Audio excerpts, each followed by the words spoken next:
बिस्मिल्लाहिर्रहमानिर्रहीम, अस्सलाम वालेकुम। आज मैं आपके बच्चों के लिए बहुत ही ज़बरदस्त रेसिपी लेकर आई हूँ। यहाँ पर मैंने 2 अदद उबले अंडे लिए हैं, उनको मैंने इस तरह से ग्रेट कर लिया है और अब इसमें कुछ चीज़ें शामिल कर लेंगे। तो सबसे पहले टेस्ट के मुताबिक इसमें नमक डाल देंगे और इसके बाद हाफ़ टी स्पून इसमें काली मिर्च ऐड कर देंगे, हाफ़ टी स्पून इसमें साबुत धनिया ऐड करेंगे और हाफ़ टी स्पून इसमें कुटी हुई मिर्च ऐड कर देंगे। अब यहाँ पर एक छोटे साइज़ का मैंने प्याज लिया था जिसे बिल्कुल बारीक चॉप कर लिया है, वो भी इसमें ऐड कर देंगे। नमक मिर्च का हिसाब आप अपने टेस्ट के मुताबिक रख सकती हैं।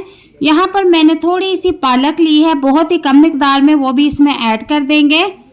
और पालक ऐड करने के बाद 2 या 3 चम्मच इसमें आपने बेसन ऐड करने हैं। अगर आपको ज़रूरत महसूस हो तो आप इसमें और भी कर सकती हैं। अब इन तमाम चीज़ों को अच्छी तरह से हम मिक्स कर लेंगे। बहुत ही कमाल की ज़बरदस्त रेसिपी है। अगर आपके बच्चे कुछ नहीं खाते तो आप उनको एक बार ये रेसिपी ज़रूर ट्राई करें।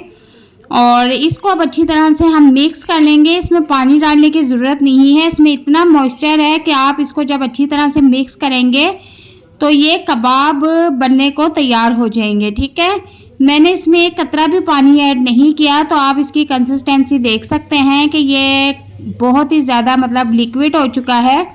और अब मैं इसके कबाब बना लूँगी। ठीक है, अब कबाब आप अपने टेस्ट के मुताबिक अपने घर में जिस तरह से बनाते हैं, जिस साइज़ के भी, जिस शेप में भी बनाना चाहते हैं आप बना लें। ठीक है ना।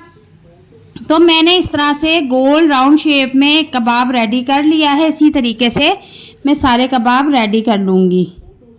तो आप देखें कि मैंने इसी तरीके से सारे कबाब रेडी करके रख लिए हैं। अब इसको हम बिल्कुल शैलो फ्राई करेंगे, बहुत ही कम ऑयल में। तो यहाँ पर मैंने देसी घी का यूज़ किया है, आप इसको ऑयल में भी बना सकते हैं। हल्का सा ऑयल गर्म होने के बाद मैं इसमें कबाब रखना शुरू कर दूंगी। तो यहाँ पर आप देखें कि मैंने कबाब फ्राई करना शुरू कर दिए हैं। चूल्हे का फ्लेम बिल्कुल नॉर्मल रखा हुआ है, फुल फ्लेम पे ही जल जाएंगे और टेस्ट भी ख़राब हो जाएगा। तो अब इनकी साइड हम चेंज कर देंगे। तो बहुत ही प्यारा इसका गोल्डन कलर आया हुआ है और दूसरी साइड से भी हम इसको इसी तरह से गोल्डन कर लेंगे।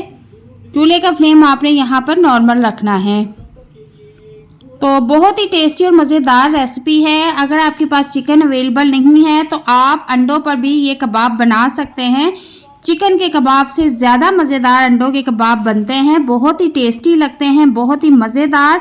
आप इस रेसिपी को बना के अपने बच्चों को लंच बॉक्स में भी दे सकती हैं और शाम की चाय के साथ भी इसको एंजॉय कर सकते हैं। ये इतने टेस्टी और मज़ेदार बनते हैं। मैं इसका टेस्ट बता देती हूँ आपको कि इसका टेस्ट किस तरह का होता है। तो इनका टेस्ट ऐसा होता है जैसे कि हम कोई चपली कबाब खा रहे हो। इन कबाबों ने तो चिकन कबाब की छुट्टी करा दी है। बहुत ही टेस्टी और मज़ेदार बनके तैयार होते हैं। तो मैंने तो शाम के टाइम में ये रेसिपी बनाई है। शाम का टाइम है, हल्की हल्की बारिश हो रही है, तो मैंने अपने बच्चों को ये रेसिपी बना के दी है।